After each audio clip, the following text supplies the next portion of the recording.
talk to me about your first year. So ended up in the ICU. Yep. That must have, that must have been really fucked up. Yeah, it was. I mean, that was when the doctors are telling you you're gonna fucking die, and they're doing ultrasounds and pumping you full of like vitamins, and your like upper GI bleed's dangerous because you can't fix it. So yeah, so that was crazy miserable, and I knew I needed help, right? Like I knew I needed help, and I kept fighting it because I didn't want to listen to nobody. Nobody was going to tell me there was no value in this, Right? Exactly. It's the most valuable thing in my life. Yeah, like, don't take it. It's a funny stat. One time I told my sister, like, when I was going, because she's sober too. She just got 6 years a few months ago. And I told her one day, I said, the only thing I have left in my life is alcohol. And that's where I was at, like, mentally broken, that's all I thought I had. So you talk about putting value into it. I outwardly said it to one of my biggest support people that the only fucking thing I have left is alcohol, right? Wow. Like, I mean, so back to that. So I knew I needed help out of the ICU, and then I had to get some things, done with the business and stuff to go because I needed to step away. And that's why I went to a rehab program. I went to Valiant Men's, and it's like the first 90 days is like residential. All the programming and things are done outside of it. But so I went into Valiant December 16th, and I spent like 105 days in their PHP program, or what people would think is like residential. And then I did a stint in sober living. And that was that was I guess the first quarter or whatever of the first year. When you said sober living, where was that? They have a few houses, but I was with a couple guys that like in my cohort, and it was in Highlands Ranch, so outside of Denver. So what's the name of this place? Valiant Living. So Valiant Living, and Mm-hmm. so you would say they definitely provided lots of value in your transition? Yes, they did. And what I'll tell anybody if we were going to talk about rehab, because we say it all the time, like we don't care how addicts recover. Right? Just that they do. Right. And not everybody has to go to a full rehab like I did. Some people can, like my buddy jokes, he two-steps it.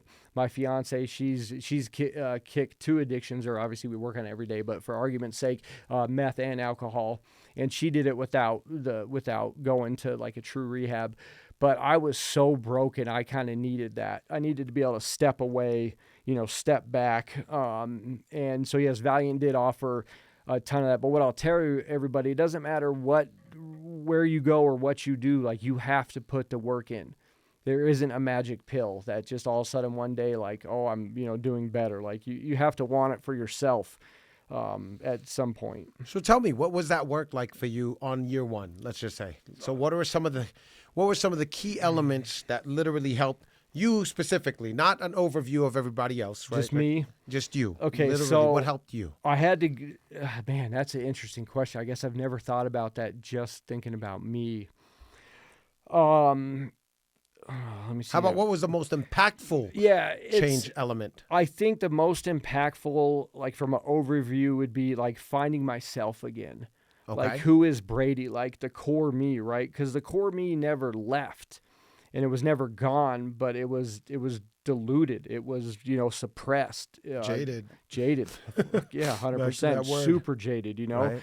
And it was finding me, and it came about in small, like we say, glimmers, right, in recovery, right? Like, so I had these small glimmers of things. Like the first day that we went to the gym, I couldn't even do 3 push-ups. I mean, I was 215 pounds, somewhere in there. I'm like $155 now because I was carrying so much water weight, because of the liver failure. And I couldn't do 3 push-ups. So as I started to get my, physical stuff back, it reminded me like I was a collegiate athlete. I was very good. I was always athletic my whole life. So I started to feel better about myself. I shaved my mullet. I got rid of my beard. I went clean shaven. So when I looked in the mirror, I could see the man that I wanted to get back to, or the man I wanted to become. So by, kind of cleaning that up, that helped me, I guess, gain a little bit more confidence in who I am. And then finding myself, like the connection, the cliche that, connection is the opposite of addiction, but the connection with the other men and the people in there. And then with that came, like the comedy would come in recovery. We'd be in the group studies and, or groups work, and I'm cracking jokes and people are laughing. We're having a good time like we are now. And it was just like I was human again, right? Like I felt human again. I felt like myself again. And that's probably like like I guess the number one thing was just getting back to like who Brady was, as a man, as a human.